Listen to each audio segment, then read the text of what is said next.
ಈ ಬೌದ್ಧಿಕ ಚರ್ಚೆಯ ವೇದಿಕೆಗೆ ಸ್ವಾಗತ. ಆ, ನಾವು ಸಾಮಾನ್ಯವಾಗಿ ಧ್ಯಾನ ಅಥವಾ ಸಂಧ್ಯಾವಂದನೆ ಅಂತ ಹೇಳಿದ ತಕ್ಷಣ ಹ್ಮ್. ನಮ್ಮ ಮನಸ್ಸಲ್ಲಿ ಮೂಡೋದು ಒಂದು ಪ್ರಶಾಂತವಾದ ಚಿತ್ರಣ ಅಲ್ವಾ? ಹೌದು.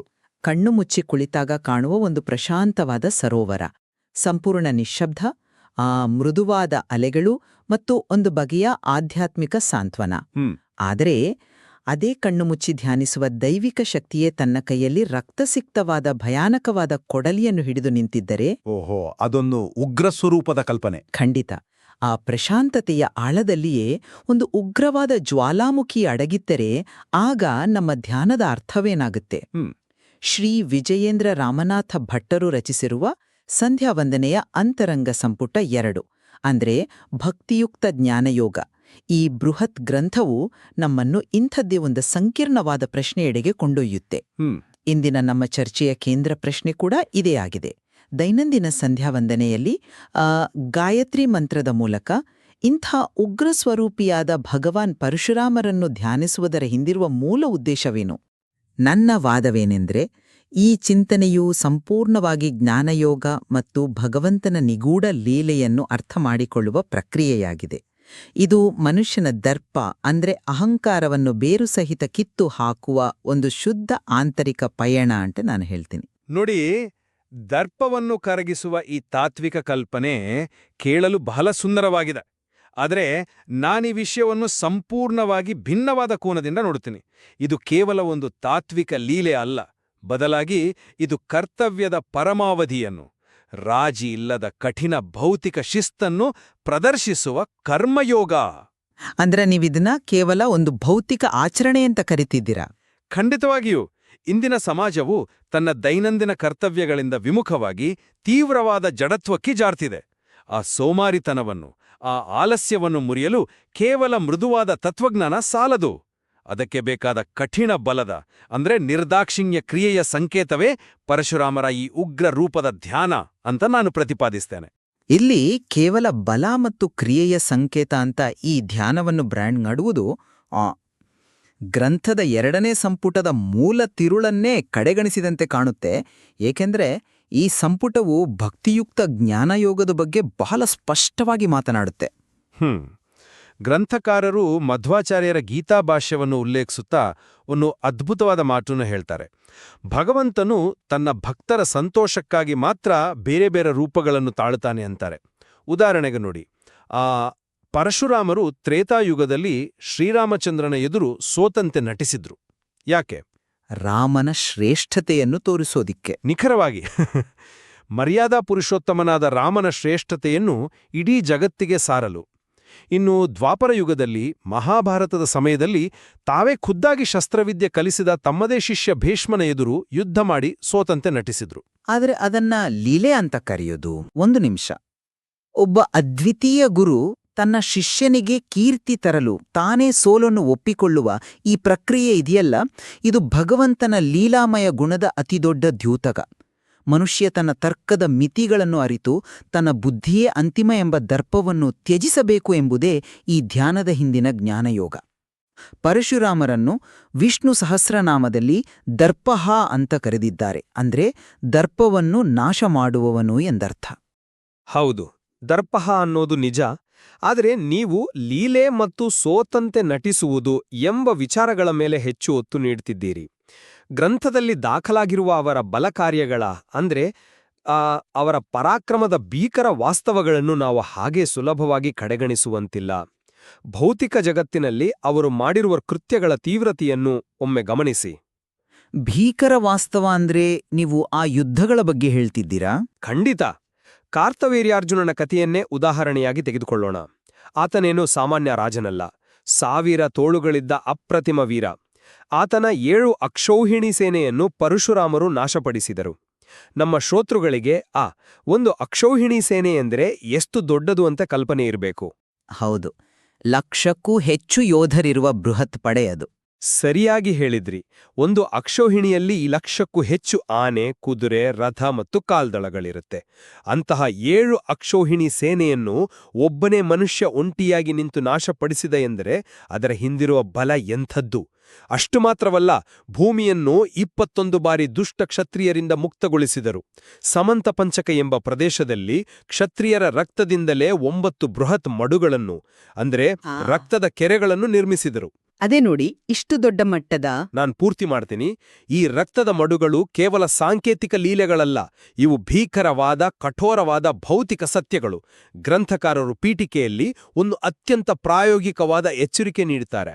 ಇಂದಿನ ದಿನಗಳಲ್ಲಿ ಜನರು ಸೋಮಾರಿತನದಿಂದ, ಅವಸರದಿಂದ ಸಂಧ್ಯಾವಂದನೆಯನ್ನೇ ಬಿಡುತ್ತಿದ್ದಾರೆ. ಒಂದು ರೀತಿಯ ಜಡತ್ವ ಸಮಾಜವನ್ನು ಆವರಿಸಿದೆ. ಇಂತಹ ಜಡತ್ವವನ್ನು ಮುರಿಯಲು ಮೃದುವಾದ ತತ್ವಜ್ಞಾನ ಕೆಲಸ ಮಾಡೋದಿಲ್ಲ. ದೊಡ್ಡ ಕಾಡ್ಗಿಚ್ಚನ್ನು ನಂದಿಸಲು ಅಗ್ನಿಶಾಮಕ ದಳದವರು ಎದುರಿನಿಂದ ಮತ್ತೊಂದು ಬೆಂಕಿಯನ್ನು ಹಚ್ಚಿ ಫೈರ್ ಬ್ರೇಕ್ ನಿರ್ಮಿಸ್ತಾರಲ್ಲ, ಆ ಕಾರ್ಯವಿಧಾನದಂತೆ ಇದು ಕೆಲಸ ಮಾಡುತ್ತೆ. ನಮ್ಮೊಳಗಿನ ಸೋಮಾರಿತನ ಮತ್ತು ಜಡತ್ವವನ್ನು ಸುಡಲು ಪರಶುರಾಮರ ಈ ಉಗ್ರ ರೂಪದ ಧ್ಯಾನವೆಂಬ ಬೆಂಕಿಯೇ ಕಠಿಣ ಕರ್ಮಯೋಗವೇ ಬೇಕು. ಆದ್ರೆ ಹಿಂಸೆಯನ್ನೇ ಕರ್ತವ್ಯದ ಶಿಸ್ತು ಅಂತ ವ್ಯಾಖ್ಯಾನಿಸುವ ನಿಮ್ಮ ಈ ವಾದ ನನಗೆ ನಿಜಕ್ಕೂ ಗೊಂದಲ ಮೂಡಿಸುತ್ತಿದೆ. ಅಷ್ಟು ರಕ್ತದ ಮಡುಗಳು, ಅಷ್ಟು ಸಾವು ನೋವುಗಳು. ಭಕ್ತಿ ಮತ್ತು ಜ್ಞಾನದ ಮಾರ್ಗದಲ್ಲಿ ಈ ಮಟ್ಟದ ರಕ್ತಪಾತವನ್ನು ನಾವೆಪ್ಪಡಿ ಅರಗಿಸಿಕೊಳ್ಳಲು ಸಾಧ್ಯ? ಇದೊಂದು ರೀತಿಯ ವಿರೋಧಾಭಾಸ ಅಲ್ವಾ? ಗೊಂದಲವಾಗುವುದು ಸಹಜ, ಆ ಕ್ರೌರ್ಯವನ್ನು ನೋಡಿ ಬೆರಗಾಗುವುದು ಸಹಜ. ಆದರೆ ಆ ಕಠೋರತೆಯನ್ನು ನಾವು ನೇರವಾಗಿ ಎದುರಿಸಲೇಬೇಕು. ಕೇವಲ ಯುದ್ಧಭೂಮಿಯ ಹಿಂಸೆಯಷ್ಟೇ ಅಲ್ಲ, ಅವರ ವೈಯಕ್ತಿಕ ಜೀವನದ ಅತಿದೊಡ್ಡ ತ್ಯಾಗವನ್ನೇ ತೆಗೆದುಕೊಳ್ಳಿ. ತಂದೆ ಜಮದಗ್ನಿಗಳು ಆದೇಶ ನೀಡಿದ ತಕ್ಷಣ ಯಾವುದೇ ಮರುಮಾತಿಲ್ಲದೆ, ಒಂದು ಕ್ಷಣವೂ ಯೋಚಿಸದೆ ಸ್ವಂತ ತಾಯಿ ರೇಣುಕೆಯ ಶಿರಚ್ಛೇದ ಮಾಡಿದ ಆ ಪ್ರಸಂಗವನ್ನು ನೆನಪಿಸಿಕೊಳ್ಳಿ. ಅದು ಬಹಳ ಕಠಿಣವಾದ ಘಟನೆ. ಹೌದು, ನೀವು ಹೇಳುವ ಲೀಲೆ ಅಥವಾ ಭಕ್ತಿಯ ಚೌಕಟ್ಟಿನಲ್ಲಿ ಒಬ್ಬ ಮಗ ತನ್ನ ಹೆತ್ತ ತಾಯಿಯ ತಲೆ ಕಡಿಯುವುದನ್ನು ಯಾರಿಗಾದರೂ ಜೀರ್ಣಿಸಿಕೊಳ್ಳಲು ಸಾಧ್ಯವೇ? ಖಂಡಿತ ಇಲ್ಲ.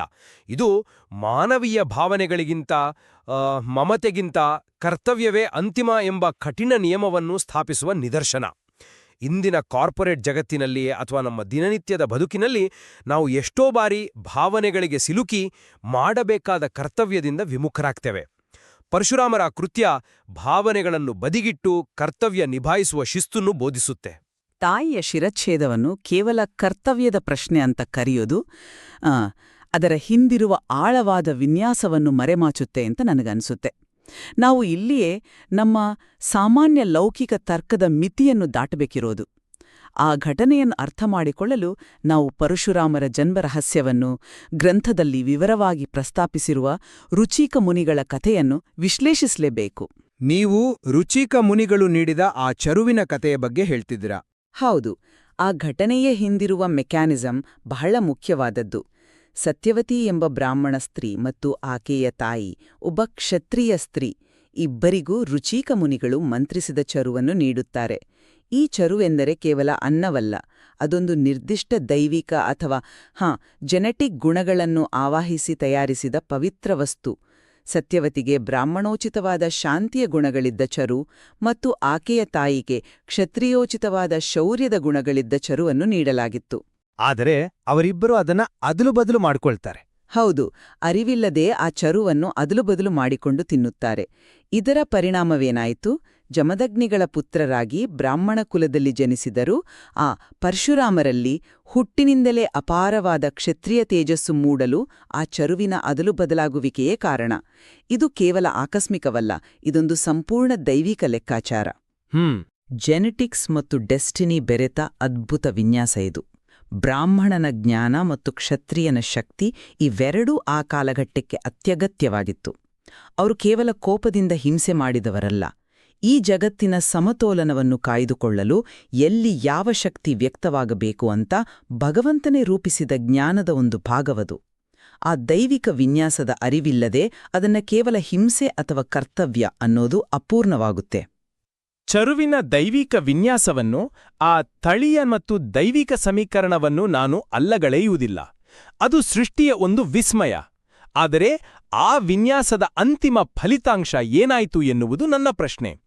ಆ ಜ್ಞಾನ ಕೇವಲ ಜ್ಞಾನವಾಗಿ, ಉಪದೇಶವಾಗಿ ಉಳಿಯಲಿಲ್ಲ, ಬದಲಾಗಿ ಅದು ಒಂದು ಭೌತಿಕ ರಕ್ಷಣಾ ಪಡೆಯನ್ನೇ ಸೃಷ್ಟಿಸಿತು.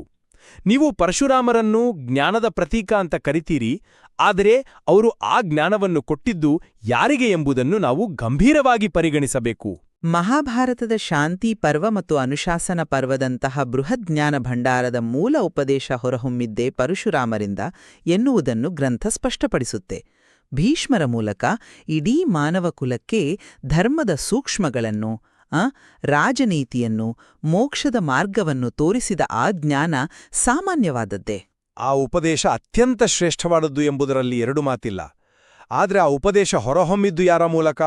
ಭೀಷ್ಮರ ಮೂಲಕ. ಪರಶುರಾಮರು ತಮ್ಮ ಕಠಿಣ ಶಸ್ತ್ರವಿದ್ಯೆಯನ್ನು ಮತ್ತು ಆಳವಾದ ಜ್ಞಾನವನ್ನು ಧಾರೆ ಎರೆದದ್ದು ಕೇವಲ ಭೀಷ್ಮನಿಗೆ ಮಾತ್ರವಲ್ಲ, ದ್ರೋಣ ಮತ್ತು ಕರ್ಣನಿಗೂ ಹೌದು. ಇವರು ಮೂವರೂ ಯಾರು? ಕುರುಕ್ಷೇತ್ರದ ವೀರರು. ಹೌದು, ಮುಂಬರುವ ಕುರುಕ್ಷೇತ್ರ ಮಹಾಯುದ್ಧಕ್ಕೆ ಬೇಕಾದ ಅಪ್ರತಿಮ ಸೇನಾಪತಿಗಳು. ಅಂದರೆ ಭವಿಷ್ಯದಲ್ಲಿ ನಡೆಯಲಿದ್ದ ಅತ್ಯಂತ ಭೀಕರ ಧರ್ಮಯುದ್ಧಕ್ಕಾಗಿ ಸೇನಾಪತಿಗಳನ್ನು ಸೃಷ್ಟಿಸುವ ಭೌತಿಕ ಕಾರ್ಯ, ಅಂದರೆ ಆ ಬಲಕಾರ್ಯ ಅದಾಗಿತ್ತು. ನಮ್ಮ ಶ್ರೋತೃಗಳು ಈಗ ಒಂದು ಪ್ರಶ್ನೆ ಕೇಳಬಹುದು: ನಾವು ಪ್ರತಿದಿನ ಪಠಿಸುವ ಗಾಯತ್ರಿ ಮಂತ್ರಕ್ಕೂ ಈ ಶಸ್ತ್ರವಿದ್ಯೆಗೂ ಏನು ಸಂಬಂಧ ಅಂತ? ಅದನ್ನ ಗ್ರಂಥದಲ್ಲಿ ಬಹಳ ಚೆನ್ನಾಗಿ ವಿವರಿಸಿದ್ದಾರೆ. ಖಂಡಿತ. ಗಾಯತ್ರಿ ಮಂತ್ರದಲ್ಲಿ ಬರುವ ಧಿಯೋ ಯೋ ನಃ ಪ್ರಚೋದಯಾತ್, ಅಂದರೆ ನಮ್ಮ ಬುದ್ಧಿಯನ್ನು ಪ್ರೇರೇಪಿಸಲಿ ಎನ್ನುವ ಸಾಲಿಗೆ ಪರಶುರಾಮರನ್ನು ಅನ್ವಯಿಸುವಾಗ ಗ್ರಂಥ ಬಹಳ ನಿಖರವಾಗಿ ಹೇಳುತ್ತೆ. ಅವರು ಈ ಮೂವರಿಗೂ ಶಸ್ತ್ರವಿದ್ಯೆಯ ಬುದ್ಧಿಯನ್ನು ಪ್ರೇರೇಪಿಸಿದವರು. ಇದು ಕೇವಲ ಮೋಕ್ಷಕ್ಕಾಗಿ ಧ್ಯಾನ ಮಾಡುವ ಆಧ್ಯಾತ್ಮಿಕ ಬುದ್ಧಿಯಲ್ಲ, ಇದು ನೇರವಾಗಿ ಸಮಾಜದ, ಧರ್ಮದ, ಭೌತಿಕ ರಕ್ಷಣೆಗೆ ಸಂಬಂಧಿಸಿದ ಕಠಿಣ ತಯಾರಿಯ ಬುದ್ಧಿ, ಅದು ಶಸ್ತ್ರದ ಬುದ್ಧಿ. ಭೀಷ್ಮ, ದ್ರೋಣ, ಕರ್ಣರನ್ನು ಸಿದ್ಧಪಡಿಸಿದ್ದು ಧರ್ಮ ಸಂಸ್ಥಾಪನೆಯ ಒಂದು ಭಾಗ, ಅದು ನಿಜ. ಆದರೆ ಪರಶುರಾಮರು ಕೇವಲ ಯೋಧರಲ್ಲ, ಕೇವಲ ಸೇನಾಪತಿಗಳನ್ನು ಸೃಷ್ಟಿಸಿದವರಲ್ಲ ಎಂಬುದನ್ನು ಅವರ ಅಂತಿಮ ತ್ಯಾಗವೇ ಸಾಬೀತುಪಡಿಸುತ್ತೆ. 21 ಬಾರಿ ಇಡೀ ಭೂಮಿಯನ್ನು ಗೆದ್ದರು. ಆ ಯುದ್ಧದ ಭೀಕರತೆಯನ್ನು ನೀವೇ ವಿವರಿಸಿದ್ದೀರಿ. ಆದರೆ ಅಷ್ಟು ಕಷ್ಟಪಟ್ಟು ಗೆದ್ದ ಆ ಇಡೀ ಭೂಮಿಯನ್ನು, ಸಂಪೂರ್ಣ ಸಾಮ್ರಾಜ್ಯವನ್ನು ಕೊನೆಗೆ ಕಶ್ಯಪರಿಗೆ ದಾನ ಮಾಡಿಬಿಟ್ರು. ಇದನ್ನು ನಾವು ಲೌಕಿಕ ದೃಷ್ಟಿಯಿಂದ ನೋಡಿದರೆ ಎಷ್ಟೊಂದು ವಿಪರ್ಯಾಸ ಅಥವಾ ವಿಲಕ್ಷಣ ಎನಿಸುತ್ತೆ ಅಲ್ವಾ? ವಿಲಕ್ಷಣ ಹೌದು, ಆದರೆ ಸ್ವಲ್ಪ ಯೋಚಿಸಿ. 21 ಬಾರಿ ವಿಶ್ವಮಹಾಯುದ್ಧಗಳನ್ನು ಮಾಡಿ, ಸರ್ವಸ್ವವನ್ನೂ ಗೆದ್ದು, ಕೊನೆಗೆ ಇದೆಲ್ಲವನ್ನು ನೀನೇ ಇಟ್ಕೋ, ನನಗೇನು ಬೇಡ ಅಂತ ಹೇಳಿ ನಡೆದು ಬರುವ ಆ ಮನಸ್ಥಿತಿ ಇದೆಯಲ್ಲ, ಅದು ಮಾನವನ ಯಾವ ತರ್ಕಕ್ಕೂ ನಿಲ್ಕೋದಿಲ್ಲ. ತಮಗೆ ನಿಲ್ಲಲು ಜಾಗವಿಲ್ಲದಿದ್ದಾಗ ಗೋಕರ್ಣದಲ್ಲಿ ಸಮುದ್ರದತ್ತ ಬಾಣ ಬಿಟ್ಟು ಸಮುದ್ರವನ್ನು ಹಿಂದಕ್ಕೆ ಸರಿಸಿ ತನಗಾಗಿ ಹೊಸ ಜಾಗವನ್ನು ಸೃಷ್ಟಿಸಿದ್ರು. ಮನುಷ್ಯನ ತರ್ಕಕ್ಕೆ ನಿಲ್ಕದ್ದು. ಹೌದು. ಸಂಪೂರ್ಣ ಅಧಿಕಾರವಿದ್ದರೂ ಏನನ್ನೂ ಇಟ್ಟುಕೊಳ್ಳದ ಆ ಪರಮ ವೈರಾಗ್ಯವಿದೆಯಲ್ಲ, ಅದು ಶಸ್ತ್ರಬಲಕ್ಕಿಂತ ದೊಡ್ಡದು. ಅದು ಶುದ್ಧ ಜ್ಞಾನ. ಇದನ್ನೇ ನಾನು ಮನುಷ್ಯನ ದರ್ಪವನ್ನು ಮುರಿಯುವ ಜ್ಞಾನ ಎನ್ನುತ್ತಿರುವುದು. ನಾವು ಸಾಮಾನ್ಯ ಮನುಷ್ಯರು ಸಣ್ಣಪುಟ್ಟ ಸಾಧನೆಗಳಿಗೆ, ಒಂದು ಸಣ್ಣ ಪ್ರಮೋಷನ್ ಸಿಕ್ಕಿದ್ರೆ ಅಹಂಕಾರ ಪಡ್ತೀವಿ. ಆದ್ರೆ ಇಲ್ಲಿ ಇಡೀ ಭೂಮಂಡಲವನ್ನೇ ಒಡೆದು ಮತ್ತೆ ಅದನ್ನು ತ್ಯಜಿಸಿದ ದೃಷ್ಟಾಂತವಿದೆ. ಈ ಸ್ವರೂಪವನ್ನು ಧ್ಯಾನಿಸಿದಾಗ ನಮ್ಮ ಅಹಂಕಾರ ತಾನಾಗಿಯೇ ಕರಗುತ್ತೆ. ಆ ವೈರಾಗ್ಯವೂ ಕೂಡ ಕರ್ಮಯೋಗದ ಅಂತಿಮ ಘಟ್ಟವೇ. ಯಾವುದೇ ಪ್ರತಿಫಲಾಪೇಕ್ಷೆ ಇಲ್ಲದೆ, ಅಂದ್ರೆ ನಿಷ್ಕಾಮವಾಗಿ ಕರ್ಮವನ್ನ ಮಾಡುವುದೇ ಕರ್ಮಯೋಗದ ಮೂಲತತ್ವ. ಭೂಮಿಯನ್ನ ದಾನ ಮಾಡಿದ್ದು ಆ ನಿಷ್ಕಾಮ ಕರ್ಮದ ಪರಮಾವಧಿ ಅಂತ ನಾನು ಕರಿತೀನಿ. ಆದರೆ ಇಲ್ಲಿ ನೀವು ಮಾನವ ತರ್ಕಕ್ಕೆ ನಿಲುಕದ ವಿಚಾರಗಳ ಬಗ್ಗೆ ಪದೇ ಪದೇ ಪ್ರಸ್ತಾಪಿಸ್ತಿದ್ದೀರಿ. ಆ ವಿರೋಧಾಭಾಸಗಳು ಹೇಗೆ ಜ್ಞಾನಯೋಗ ಆಗುತ್ತೆ? ಅಲ್ಲಿಯೇ ಈ ಗ್ರಂಥದ ಸೌಂದರ್ಯ ಅಡಗಿರುವುದು. ಅಲ್ಲಿ ಮನುಷ್ಯನ ತರ್ಕಕ್ಕೆ ನಿಲುಕದ ದೈವಿಕ ವಿರೋಧಾಭಾಸಗಳೇ ಹೆಚ್ಚು ಎದ್ದು ಕಾಣುತ್ತೆ. ಭಗವಂತನ ಕಾರ್ಯವಿಧಾನ ನಮ್ಮ ತರ್ಕವನ್ನೇ ಹೇಗೆ ಮೀರುತ್ತೆ ಎನ್ನುವುದಕ್ಕೆ ನಾನೊಂದು ವಿಶಿಷ್ಟವಾದ ನಿದರ್ಶನವನ್ನ ನೀಡ್ತೀನಿ. ಗ್ರಂಥದಲ್ಲಿ ವಿವರಿಸಿರುವ ಭೀಷ್ಮ ಮತ್ತು ಪರಶುರಾಮರ ನಡುವಿನ ಯುದ್ಧದ ಪ್ರಸಂಗವನ್ನೇ ತೆಗೆದುಕೊಳ್ಳೋಣ.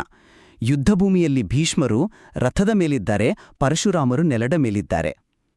ಆ ಮಾಯಾರಥದ ಪ್ರಸಂಗ. ಹೌದು. ಆಗ ಭೀಷ್ಮರು ತಮ್ಮ ಕ್ಷತ್ರಿಯ ಅಹಂಕಾರದಿಂದಲೋ ಏನೋ ಹೇಳ್ತಾರೆ, ನಾನು ರಥವಿಲ್ಲದವರ ಜೊತೆ ಯುದ್ಧ ಮಾಡೋದಿಲ್ಲ ಅಂತ. ಆಗ ಪರಶುರಾಮರು ಏನ್ಮಾಡಿದ್ರು? ಅವರು ಯಾವುದೇ ವಿಶ್ವಕರ್ಮನನ್ನು ಕರೆಸಿ ರಥ ಮಾಡಿಸಲಿಲ್ಲ. ಬದಲಾಗಿ ಕೇವಲ ತಮ್ಮ ಮನಸ್ಸಿನ ಸಂಕಲ್ಪ ಬಲದಿಂದಲೇ ಚಿನ್ನದ ರಥ, ಕುದುರೆ ಮತ್ತು ಸಾರಥಿಯನ್ನು ಸೃಷ್ಟಿಸಿದ್ರು ಅಂತ ಗ್ರಂಥ ಹೇಳುತ್ತೆ. ಖಂಡಿತ, ಅದೊಂದು ಅದ್ಭುತ ಘಟನೆ. ಈ ವಿರೋಧಾಭಾಸವನ್ನು ಸ್ವಲ್ಪ ಆಳವಾಗಿ ಗಮನಿಸಿ. ಅತ್ಯಂತ ಪ್ರಾಯೋಗಿಕವಾದ ಶಸ್ತ್ರವಿದ್ಯೆಯನ್ನು ತನ್ನ ಶಿಷ್ಯನಿಗೆ ಬೋಧಿಸಿದ ಅದೇ ಗುರುವು ಯುದ್ಧಭೂಮಿಯಲ್ಲಿ ಅದೇ ಶಿಷ್ಯನ ಎದುರು ಕೇವಲ ತನ್ನ ಮನಸ್ಸಿನಿಂದ ತನ್ನ ಸಂಕಲ್ಪದಿಂದ ಮಾಯಾರಥವನ್ನು ಸೃಷ್ಟಿಸುತ್ತಾನೆ. ಇದು ಮಾನವನ ಭೌತಿಕ ತರ್ಕದ ಅಡಿಪಾಯವನ್ನೇ ಅಲ್ಲಾಡಿಸುವ ವಿಚಾರ. ಸಂಧ್ಯಾವಂದನೆಯಲ್ಲಿ ಈ ರೂಪವನ್ನು ಧ್ಯಾನಿಸುವ ಮೂಲ ಉದ್ದೇಶ ಇಂತಹ ಅದ್ಭುತ ದೈವಿಕ ಶಕ್ತಿಯ ಮುಂದೆ ನನ್ನ ಲೌಕಿಕ ತರ್ಕ, ನನ್ನ ಸಾಧನೆ ಎಂಬ ದರ್ಪ ಸಂಪೂರ್ಣವಾಗಿ ಭಸ್ಮವಾಗಲಿ ಎಂಬುದು. ಆ ಮಾಯಾರಥದ ಸೃಷ್ಟಿ ನಿಜಕ್ಕೂ ಭೌತಿಕ ವಿಜ್ಞಾನದ ನಿಯಮಗಳನ್ನು ಮೀರಿದ್ದು. ಅದು ಮನಸ್ಸಿನ ಶಕ್ತಿ ಹೇಗೆ ಭೌತಿಕ ರೂಪ ತಳೆಯಬಲ್ಲದು ಎಂಬುದರ ಅದ್ಭುತ ದ್ಯೋತಕ. ಭಗವಂತನ ಆ ಅಸಾಧಾರಣ ಶಕ್ತಿಯ ಮುಂದೆ ಮನುಷ್ಯನ ಅಹಂಕಾರ ಕರಗಲೇಬೇಕು ಎಂಬುದನ್ನು ನಾನು ಸಂಪೂರ್ಣವಾಗಿ ಒಪ್ಪುತ್ತೇನೆ. ಆದರೆ ದರ್ಪ ಕರಗಿಸಿಕೊಳ್ಳುವುದು ಎಂದರೆ ಎಲ್ಲವನ್ನೂ ದೇವರಿಗೆ ಬಿಟ್ಟು ಎಲ್ಲವೂ ಅವನಲ್ಲಿಲೆ ಅಂತ ಸುಮ್ಮನೆ ಕೈಕಟ್ಟಿ ಕೂರೋದಲ್ಲ. ಕೈಕಟ್ಟಿ ಕೂರ್ಬೇಕು ಅಂತ ನಾನ್ ಹೇಳ್ತಿಲ್ಲ. ನಮ್ಮ ಚರ್ಚೆಯ ಆರಂಭದಲ್ಲಿ ಗ್ರಂಥಕರ್ತರು ಪೀಠಿಕೆಯಲ್ಲಿ ಹೇಳಿರುವ ಆಳವಾದ ಮಾತೊಂದನ್ನು ನಾವು ಮತ್ತೆ ನೆನಪಿಸಿಕೊಳ್ಳಬೇಕು. ಗ್ರಂಥದ ಮೊದಲನೆಯ ಸಂಪುಟವು ಸಂಪೂರ್ಣವಾಗಿ ಕರ್ಮಯೋಗದ ಬಗ್ಗೆ ಇದೆ. ಆ ಎರಡನೆಯ ಸಂಪುಟವು ಜ್ಞಾನಯೋಗದ ಬಗ್ಗೆ ಇದೆ. ಕರ್ಮಯೋಗದ ಭದ್ರವಾದ ಅಡಿಪಾಯವಿದ್ರ ಮಾತ್ರ ಈ ಜ್ಞಾನಯೋಗ ತಲೆಗೆ ಹೋಗತ್ತೆ. ಅಡಿಪಾಯವಿಲ್ಲದೆ ಕಟ್ಟಡ ನಿಲ್ಲುವುದಿಲ್ಲ ಅಲ್ವಾ? ಅಂದ್ರೆ ಜ್ಞಾನದ ಮೂಲಕ ದರ್ಪವನ್ನು ಕಳೆದುಕೊಳ್ಳುವ ಮುನ್ನವೇ ಮನುಷ್ಯ ಕಠಿಣ ಕರ್ಮದಲ್ಲಿ ತನ್ನನ್ನು ತಾನು ತೊಡಗಿಸಿಕೊಳ್ಳಲೇಬೇಕು ಅಂತಿದ್ದೀರಾ? 100ಕ್ಕೆ 100 ಪಾಲು ಹೌದು. ಆ ತಾಯಿಯ ಶಿರಚ್ಛೇದದ ಪ್ರಸಂಗವನ್ನೇ ಮತ್ತೆ ಗಮನಿಸಿ. ಆ ಪ್ರಸಂಗದ ಪೂರ್ಣ ಚಿತ್ರಣ ನಮಗೆ ಸಿಗುವುದು ಆ ಕೃತ್ಯದ ನಂತರ ನಡೆದ ಘಟನೆಯಿಂದ. ತಂದೆಯ ಮಾತಿಗೆ ಕಟ್ಟುಬಿದ್ದು ಮೊದಲು ತಾಯಿಯನ್ನು ಕೊಂದರು. ಅದು ಕಠಿಣವಾದ ಕರ್ಮ, ಅಂದ್ರೆ ಡ್ಯೂಟಿ. ಅಲ್ಲಿ ಯಾವುದೇ ಪ್ರಶ್ನೆಗಳಿಲ್ಲ. ಅದಾದ ನಂತರ ಜಮದಗ್ನಿಗಳು ಸಂತುಷ್ಟರಾಗಿ ವರ ಕೇಳು ಎಂದಾಗ ಪರಶುರಾಮರು ತಾಯಿಯನ್ನು ಮತ್ತೆ ಬದುಕಿಸುವಂತೆ ವರ ಕೇಳಿದರು. ಹೌದು, ಆಕೆ ಮತ್ತೆ ಬದುಕಿ ಬಂದಳು. ಅದು ಭಗವಂತನ ಅಥವಾ ಜ್ಞಾನದ ಲೀಲೆ. ಇದರ ಹಿಂದಿನ ಮೆಕ್ಯಾನಿಸಂ ಬಹಳ ಸ್ಪಷ್ಟವಾಗಿದೆ. ಆಕ್ಷನ್ ಅಥವಾ ಕಠಿಣ ಶಿಸ್ತು ಮೊದಲು ಬರಬೇಕು. ಆ ಶಿಸ್ತನ್ನು ಪಾಲಿಸಿದ ಮೇಲೆಯೇ ವರ, ಕರುಣೆ ಅಥವಾ ಜ್ಞಾನದ ಲೀಲೆ ಕೆಲಸ ಮಾಡುತ್ತದೆ. ಇಂದಿನ ಜನರಿಗೆ ನಾವು ಕೇವಲ ದರ್ಪ ಕರಗಿಸಿಕೊಳ್ಳಿ, ಎಲ್ಲವೂ ಭಗವಂತನ ಲೀಲೆ ಅಂತ ಉಪದೇಶ ನೀಡಿದರೆ ಅದು ಅವರ ಸೋಮಾರಿತನಕ್ಕೆ ಮತ್ತೊಂದು ನೆಪವಾಗಬಹುದು. ಆಕ್ಚುಯಲ್ ಆಗಿ ಎಕ್ಸಿಕ್ಯೂಷನ್ ಇಲ್ಲದೆ ಕೇವಲ ವಿಷನ್ ಇದ್ದರೆ ಏನೂ ಪ್ರಯೋಜನವಿಲ್ಲ. ಜನರಿಗೆ ಆ ಕರ್ತವ್ಯನಿಷ್ಠೆ, ಆ ಶಿಸ್ತು ಮೊದಲು ಬೇಕು. ನಮ್ಮ ದೈನಂದಿನ ಆಲಸ್ಯವನ್ನು ಕತ್ತರಿಸಲು ಪ್ರತಿದಿನವೂ ನಾವು ಪರಶುರಾಮರ ಆ ಕೊಡಲಿಯನ್ನು ಧ್ಯಾನಿಸಬೇಕು. ನಿಮ್ಮ ವಾದದಲ್ಲಿ ಒಂದು ಅತ್ಯಂತ ವಾಸ್ತವಿಕ ಮತ್ತು ತೀಕ್ಷ್ಣವಾದ ಪ್ರಜ್ಞೆ ಇದೆ. ಕೇವಲ ತಾತ್ವಿಕ ಚಿಂತನೆಯಲ್ಲಿ ಕಳೆದು ಹೋಗಬಹುದಾಗಿದ್ದ ಈ ಚರ್ಚೆಯನ್ನು ನೀವು ಅತ್ಯಂತ ಪ್ರಾಯೋಗಿಕವಾಗಿ ನೆಲಕ್ಕೆ ತಂದಿದ್ದೀರಿ. ನೀವು ಹೇಳುವಂತೆ ಶಿಸ್ತು ಮತ್ತು ಕರ್ಮದ ಅಡಿಪಾಯವಿಲ್ಲದೆ ಜ್ಞಾನ ಒಲಿಯುವುದಿಲ್ಲ ಎಂಬುದನ್ನು ನಾನು ನಿರಾಕರಿಸಲಾರೆ. ಹೌದು. ಆದರೆ ಆ ಶಿಸ್ತಿನ ಅಂತಿಮ ಗುರಿ ಕೇವಲ ಭೌತಿಕ ಕರ್ಮವಲ್ಲ, ಬದಲಾಗಿ ಆಂತರಿಕ ಅರಿವು ಮತ್ತು ದರ್ಪದ ನಾಶವೇ ಆಗಿದೆ ಎಂದು ನಾನು ಈಗಲೂ ಬಲವಾಗಿ ನಂಬ್ತೀನಿ. ಪರಶುರಾಮರ ಧ್ಯಾನವು ನಮ್ಮೊಳಗಿನ ಕಾಮ, ಕ್ರೋಧಗಳೆಂಬ ಆಂತರಿಕ ಶತ್ರುಗಳನ್ನು ಆ ಕೊಡಲಿಯಿಂದ ಸಂಹರಿಸಿ ನಮ್ಮ ಅಹಂಕಾರವನ್ನು ಅಳಿಸುವ ಪ್ರಕ್ರಿಯೆಯಾಗಿದೆ. ಗಾಯತ್ರಿ ಮಂತ್ರದ ಪ್ರತಿಯೊಂದು ಅಕ್ಷರದಲ್ಲೂ ಭಗವಂತನ ಈ ನಿಗೂಢ ಜ್ಞಾನ ಆ ಮಾಯಾರಥದ ದೈವಿಕ ಲೀಲೆಯನ್ನು ಕಾಣುತ್ತಾ ಹೋದಂತೆ ನಾವು ಮಾಡುವ ದೈನಂದಿನ ಕರ್ಮವು ಕೇವಲ ಯಾಂತ್ರಿಕವಾಗಿ ಉಳಿಯುವುದಿಲ್ಲ, ಅದು ಭಕ್ತಿಯುಕ್ತ ಜ್ಞಾನಯೋಗವಾಗಿ ಮೇಲ್ದರ್ಜೆಗೇರುತ್ತೆ. ಆ ಆಂತರಿಕ ಪಯಣದ ಮಹತ್ವ ಅತ್ಯಮೂಲ್ಯವಾದದ್ದು. ನಿಮ್ಮ ವಾದವು ಪರಶುರಾಮರ ಆ ಭೀಕರ ಕ್ರೌರ್ಯದ ಹಿಂದಿರುವ ವಿರಕ್ತಿ ಮತ್ತು ದೈವಿಕ ಲೆಕ್ಕಾಚಾರವನ್ನು ನೋಡುವಂತೆ ನನ್ನ ದೃಷ್ಟಿಕೋನವನ್ನು ಕೊಂಚ ವಿಸ್ತರಿಸಿದೆ ಎಂಬುದನ್ನು ನಾನು ಒಪ್ಪಿಕೊಳ್ಳಲೇಬೇಕು. 21 ಬಾರಿ ಗೆದ್ದ ಭೂಮಿಯನ್ನು ದಾನ ಮಾಡಿದ ವೈರಾಗ್ಯದ ಉದಾಹರಣೆ ನಿಜಕ್ಕೂ ಮನುಷ್ಯನನ್ನು ಬೆರಗುಗೊಳಿಸುವಂಥದ್ದು. ಖಂಡಿತ. ಆದರೆ ಜ್ಞಾನದ ಅನ್ವೇಷಣೆಯ ಜೊತೆಗೆ ಧರ್ಮ ಸಂಸ್ಥಾಪನೆಗಾಗಿ ರಾಜಿ ಮಾಡಿಕೊಳ್ಳದ ಕಠಿಣ ಶಿಸ್ತು ಮತ್ತು ಕರ್ಮವನ್ನು ಆಚರಿಸುವ ಎಚ್ಚರಿಕೆಯೇ ಈ ಧ್ಯಾನದ ಕೇಂದ್ರ ಬಿಂದು ಅಂತ ನಾನು ಸಂಕ್ಷೇಪಿಸುತ್ತೇನೆ. ಸಮಾಜವು ಜಡತ್ವಕ್ಕೆ ಜಾರಿದಾಗ ಕೇವಲ ಬೌದ್ಧಿಕ ಅರಿವು ನಮ್ಮನ್ನು ರಕ್ಷಿಸುವುದಿಲ್ಲ. ಪರಶುರಾಮರು ಹೇಗೆ ಕ್ಷತ್ರಿಯರ ದರ್ಪವನ್ನು ಮುರಿಯಲು ತಮ್ಮ ಕೊಡಲಿಯನ್ನು ಎತ್ತಿದರೋ, ಹಾಗೆ ಪ್ರತಿಯೊಬ್ಬರೂ ತಮ್ಮ ತಮ್ಮ ಕರ್ತವ್ಯದ ಕೊಡಲಿಯನ್ನು ಹಿಡಿದು ತಮ್ಮದೇ ಆಲಸ್ಯವನ್ನು ನಿರ್ದಾಕ್ಷಿಣ್ಯವಾಗಿ ಕಡಿದು ಹಾಕಬೇಕು. ಜ್ಞಾನದ ನೆಪದಲ್ಲಿ ಕರ್ಮವನ್ನು ತ್ಯಜಿಸುವ ಹಾಗಿಲ್ಲ. ಚಕ್ಕು ಒಂದು ಅದ್ಭುತವಾದ ಸಮನ್ವಯದ ಹಂತಕ್ಕೆ ನಮ್ಮನ್ನು ತಂದಿದೆ. ನಮ್ಮಿಬ್ಬರ ಭಿನ್ನ ನಿಲುವುಗಳ ನಡುವೆಯೂ ಒಂದು ಪ್ರಬಲವಾದ ಒಮ್ಮತದ ಅಂಶ ಸ್ಪಷ್ಟವಾಗಿ ಗೋಚರಿಸುತ್ತಿದೆಯಲ್ವಾ? ಸಂಧ್ಯಾವಂದನೆ ಎನ್ನುವುದು ಕೇವಲ ತೋರಿಕೆಯ ಯಾಂತ್ರಿಕ ಆಚರಣೆಯಲ್ಲ, ಅಥವಾ ಅರ್ಥ ತಿಳಿಯದೆ ಬಾಯ್ಪಾಠ ಮಾಡಿದ ಮಂತ್ರಪಠಣೆಯೂ ಅಲ್ಲ. ಸತ್ಯ, ಅದು ಆಂತರಿಕ ಜ್ಞಾನ ಮತ್ತು ಬಾಹ್ಯ ಕರ್ಮಗಳೆರಡರ ಅತ್ಯಂತ ಶಕ್ತಿಶಾಲಿ ಜೀವಂತ ಸಮ್ಮಿಲನ. ಜ್ಞಾನದ ಹಿನ್ನೆಲೆಯಿಲ್ಲದ ಕರ್ಮ ಕೇವಲ ಯಾಂತ್ರಿಕವಾಗುತ್ತೆ ಮತ್ತು ಕರ್ಮದ ಶಿಸ್ತಿಲ್ಲದ ಜ್ಞಾನ ಕೇವಲ ಭ್ರಮೆಯಾಗುತ್ತೆ. ಹೌದು, ಈ ಬೃಹದ್ ಗ್ರಂಥವು ಧ್ಯಾನದ ಅತ್ಯಂತ ಆಳವಾದ ಆಯಾಮಗಳನ್ನು ನಮ್ಮ ಮುಂದಿಟ್ಟಿದೆ. ಇಂದಿನ ನಮ್ಮ ಚರ್ಚೆಯ ಬೆಳಕಿನಲ್ಲಿ ಪ್ರತಿಯೊಬ್ಬ ಶ್ರೋತೃವು ತನ್ನ ದೈನಂದಿನ ಜೀವನವನ್ನು ತಾನೇ ವಿಶ್ಲೇಷಿಸಿಕೊಳ್ಳಬೇಕಿದೆ. ನೀವು ಪ್ರತಿದಿನ ಮಾಡುವ ಕೆಲಸಗಳಲ್ಲಿ ಆ ಮಾಯಾರಥವನ್ನು ಅರ್ಥಮಾಡಿಕೊಳ್ಳುವ, ನಿಮ್ಮ ದರ್ಪವನ್ನು ಅಳಿಸುವ ಜ್ಞಾನವಿದೆಯಾ? ಅಥವಾ ತಾಯಿಯನ್ನೇ ಕತ್ತರಿಸಿದ ಆ ವಿಪರೀತ ಮಟ್ಟದ ಕರ್ತವ್ಯನಿಷ್ಠೆ ಮತ್ತು ಕಠಿಣ ಶಿಸ್ತಿದೆಯಾ? ಇದು ನಾವು ನಮಗೆ ನಾವೇ ಕೇಳಿಕೊಳ್ಳಬೇಕಾದ ಅಂತಿಮ ಪ್ರಶ್ನೆ. ನಿಮ್ಮೊಳಗಿನ ಆ ಪ್ರಶಾಂತ ಸರೋವರವನ್ನು ಹುಡುಕುವಾಗ ಆ ಜ್ವಾಲಾಮುಖಿಯ ಕಾವನ್ನು ತಡಕೊಳ್ಳುವ ಶಕ್ತಿ ಮತ್ತು ಶಿಸ್ತು ನಿಮ್ಮಲ್ಲಿದೆಯೇ ಎಂಬುದನ್ನು ಪರೀಕ್ಷಿಸಿಕೊಳ್ಳಿ. ಭಗವಾನ್ ಪರಶುರಾಮರ ಆ ರೂಪ, ಅವರ ಕೈಯಲ್ಲಿರುವ ಆ ಕೊಡಲಿ ಕೇವಲ ಒಂದು ಆಯುಧವಲ್ಲ, ಅದು ನಮ್ಮ ಅಜ್ಞಾನವನ್ನು ಮತ್ತು ನಮ್ಮೊಳಗಿನ ಜಡತ್ವವನ್ನು ಕತ್ತರಿಸುವ ಅಸ್ತ್ರ. ದರ್ಪ ಮತ್ತು ಕರ್ತವ್ಯ, ಲೀಲೆ ಮತ್ತು ಶಿಸ್ತು, ಇವುಗಳ ನಡುವಿನ ನಿಮ್ಮದೇ ಆದ ಸಮತೋಲನವನ್ನು ಕಂಡುಕೊಳ್ಳುವತ್ತ ನಿಮ್ಮ ಪಯಣ ಸಾಗಲಿ. ಈ ಬೌದ್ಧಿಕ ಸಂಶೋಧನೆಯು ನಿರಂತರವಾಗಿ ಮುಂದುವರಿಯಲಿ ಎಂದು ಆಶಿಸುತ್ತೇವೆ.